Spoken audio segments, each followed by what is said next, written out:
পাকিস্তানে ভয়াবহ গোলাগুলিতে 12 সেনা সহ নিহত 47। ভারতে গণেশ বিসর্জনের শোভাযাত্রার বেপরোয়া ট্রাকের চাপায় নিহত 9। স্বাভাবিক হয়ে এসেছে নেপালের পরিস্থিতি, জনগণের প্রত্যাশা দুর্নীতিমুক্ত সরকারের। পারমাণবিক সামরিক শক্তি বাড়ানোর ঘোষণা নর্থ কোরিয়ার। চায়নার শিনজংয়ের নতুন হাইওয়ে বাড়িয়ে দিয়েছে স্থানীয়দের কর্মসংস্থান। এশিয়ার রাজনৈতিক, অর্থনৈতিক সহ সবশেষ খবরাখবর আপনাদের সামনে এক নজরে তুলে ধরছি আমি নূরনূপুর।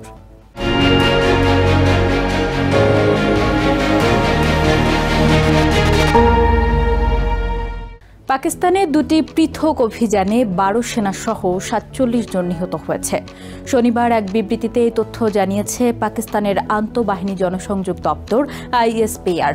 বিবৃতিতে তারা জানায় 10 থেকে 13 সেপ্টেম্বর পর্যন্ত বাজুর ও দক্ষিণ ওয়াজিরিস্তানে চালানো দুটি অভিযানে এসব হতাহতের ঘটনা ঘটে।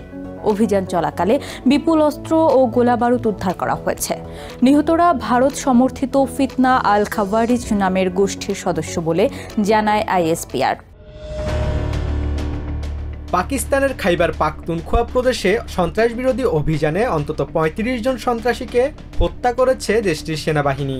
একই সঙ্গে প্রাণ হারিয়েছেন 12 জন পাকিস্তানি সেনা। শনিবার এই তথ্য জানিয়েছে পাকিস্তানের আন্তঃবাহিনী জনসংযোগ দপ্তর ISPR।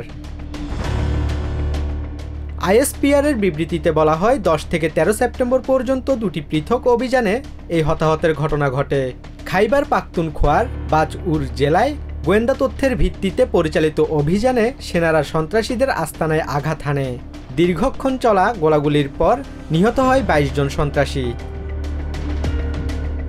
অন্যদিকে দক্ষিণ ওজিরিস্তানে পরিচালিত আরও একটি অভিযানে প্রাণ হারায় আরও 13 সন্ত্রাসী। তবে একই সঙ্গে এই অভিযানে প্রাণ হারাতে হয় 12 জন সেনাকে। ISPR এই অভিযানকে একটি গুরুত্বপূর্ণ সামরিক সাফল্য হিসেবে বর্ণনা করেছে।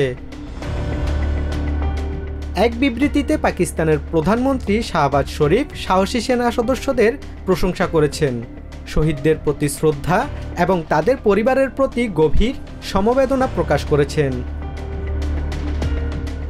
অভিযানস্থল থেকে জব্দ করা হয়েছে বিপুল পরিমাণ অস্ত্র ও গোলাবারুদ। নিহতরা সবাই ফিতনা আল খাওয়ারিজ নামের ভারতপন্থী একটি সন্ত্রাসী গোষ্ঠীর সদস্য বলে দাবি ISPR-এর। বিবৃতিতে আরও দাবি করা হয় এই হামলাগুলোতে আফগান নাগরিকরাও জড়িত ছিল। ফিতনা আল খাওয়ারিজ গোষ্ঠীটি আফগান ভূমি ব্যবহার করে পাকিস্তানে সন্ত্রাস চালাচ্ছে। অভিযানের পর এখনও সংশ্লিষ্ট এলাকাগুলোতে তল্লাশি ও চিরুনি অভিযান অব্যাহত রয়েছে। Basudebnath, TVN 24 news desk. ভারতের কর্ণাটকে গণেশ চতুর্থীর শোভাযাত্রায় মর্মান্তিক দুর্ঘটনায় 8 জনের মৃত্যু হয়েছে। আহত হয়েছে 20 জনের বেশি। স্থানীয় সময় শুক্রবার রাতে কর্ণাটকের হাসান জেলার মোসালে হোসাহল্লি গ্রামে এই দুর্ঘটনা ঘটে। নিয়ন্ত্রণ হারিয়ে ট্রাকটি প্রথমে একটি মোটরসাইকেলকে ধাক্কা দেয়, পরে ডিভাইডার ভেঙে জনতার মাঝে ঢুকে পড়লে ঘটনাস্থলেই 4 জন প্রাণ হারান। পরবর্তীতে হাসপাতালে আরও 4 জনের মৃত্যু হয়। নিহতদের অধিকাংশই তরুণ। দুর্ঘটনার পর চালক পালাতে গেলে স্থানীয়রা তাকে ধরে পুলিশের হাতে তুলে দেয়। নিহতদের পরিবারকে 5 লাখ টাকা করে ক্ষতিপূরণ ও আহতদের চিকিৎসার খরচ বহনের ঘোষণা দিয়েছেন স্থানীয় সরকার। প্রধানমন্ত্রী নরেন্দ্র মোদী শোক প্রকাশ করে আহতদের দ্রুত আরোগ্য কামনা করেছেন। গত এক সপ্তাহের আন্দোলন ও সহিংসতা বদলে দিয়েছে নেপালের রাজনৈতিক চিত্রপট। এমন পরিস্থিতিতে নেপালের জনজীবনে অনেকটা স্বাভাবিকত্ব ফিরে এলেও জনগণের প্রত্যাশা নতুন সরকার সাধারণ মানুষের স্বার্থের কথা চিন্তা করে সরকার পরিচালনা করবেন।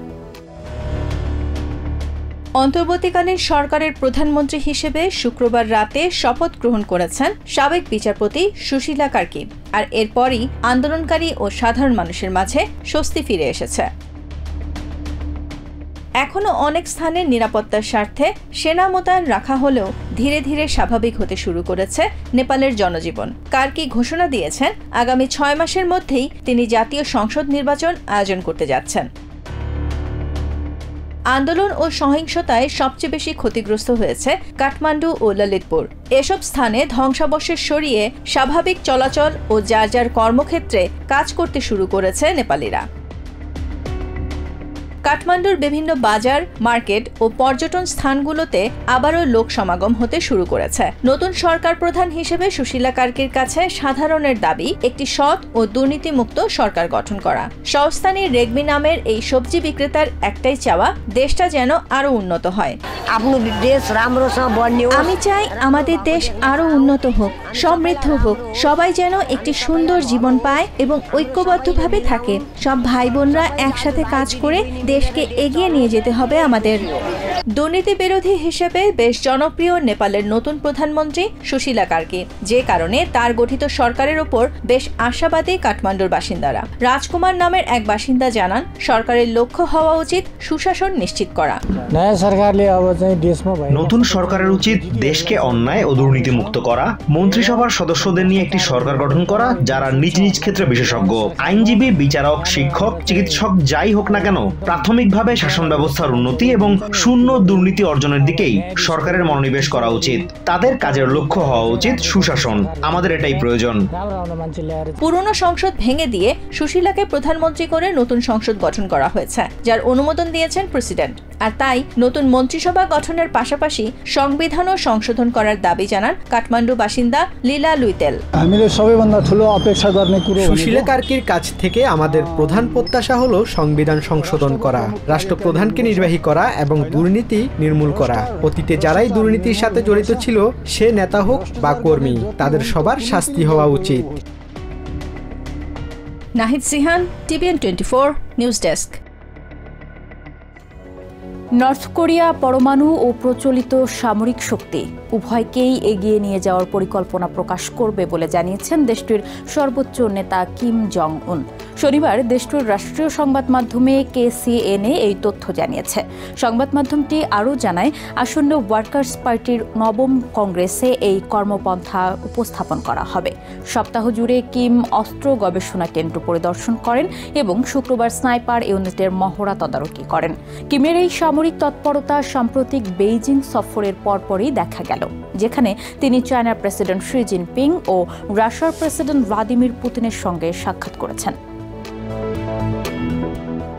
চীনের শিংজং প্রদেশে চালু হয়েছে নতুন আলতাই হেমু হাইওয়ে। পাহাড়, উপত্যকা আর প্রাকৃতিক সৌন্দর্যে ঘেরা এই রুট এখন পর্যটকদের আকর্ষণের কেন্দ্র। নতুন এই মহাসড়কের কারণে শুধু পর্যটকই বাড়েনি, কর্মসংস্থানের সুযোগও তৈরি হয়েছে স্থানীয় পশুপালকদের জন্য। অনেকেই এখন হোটেল, রেস্তোরাঁ এবং পর্যটন সেবার সঙ্গে যুক্ত হয়ে আয়ের নতুন পথ খুঁজে পেয়েছেন। চায়নার উত্তর পশ্চিমাঞ্চলে শিনজংয়ের উইঘুর স্বায়ত্তশাসিত অঞ্চলে চালু হয়েছে নতুন আলতাই হেমু হাইওয়ে, যা ওই অঞ্চলের পর্যটন শিল্পের দৃশ্যপট বদলে দিয়েছে।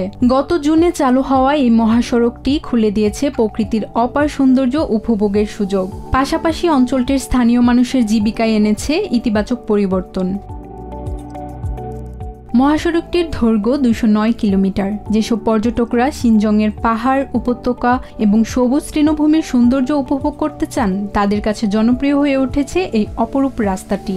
যেখানে আগে শুধুমাত্র পশুপালক এবং গবাদি পশুর আনাগোনা ছিল, সেখানে এখন ভিড় বাড়ছে দেশি বিদেশি পর্যটকদের। পরিবর্তন এসেছে এখানকার পশুপালকদের জীবনে। গবাদি পশু চড়ানোর পাশাপাশি তারা এখন পরিচালনা করছেন গেস্ট হাউস, এমনকি ঘুরতে আসা পর্যটকদের ফটোগ্রাফার হিসেবেও কাজ করছেন কেউ কেউ। এই পরিবর্তন সম্ভব হয়েছে আলতাই হেমুতে গড়ে ওঠা উন্নত পর্যটন অবকাঠামোর কারণে। হাইওয়ের পাশেই তৈরি হয়েছে অবজারভেশন ডেক, বিশ্রামাগার এবং অন্যান্য সুযোগ সুবিধা, যা পর্যটকদের ভ্রমণকে আরও আরামদায়ক করেছে। হাইওয়েটির দুপাশে গড়ে উঠেছে 59টি হোটেল এবং 32টি রেস্টুরেন্ট, যেগুলো পরিচালনা করেন স্থানীয় পশুপালকরা। এতে অন্তত 204 জন পশুপালকের নতুন কর্মসংস্থানের সুযোগ হয়েছে। অঞ্চলটিতে এখন পর্যন্ত সরকার স্বীকৃত পর্যটন কেন্দ্র রয়েছে 691টি, যা 2012 সালের তুলনায় দ্বিগুণ। এই অঞ্চলে 2012 সালে বার্ষিক পর্যটকের সংখ্যা ছিল 48.6 মিলিয়ন, যা বর্তমানে বেড়ে দাঁড়িয়েছে 300 মিলিয়ন। একই সময় পর্যটন খাত থেকে আয় বেড়ে বর্তমানে দাঁড়িয়েছে প্রায় $49.56 বিলিয়ন। অঞ্চলটিতে এখন পর্যন্ত সরকার স্বীকৃত পর্যটন কেন্দ্র রয়েছে 691টি। তাসনুভা পুষ্প, TVN 24 নিউজ ডেস্ক। এক নজরে প্রতিদিন এশিয়ার খবর জানতে চোখ রাখুন টিভিএন 24 নিউজ নেটওয়ার্কের ইউটিউব ও ফেসবুক পেজে। নিউ ইয়র্ক থেকে সম্প্রচারিত টিভিএন 24 টেলিভিশন বিশ্বজুড়ে বাঙালির কণ্ঠস্বর।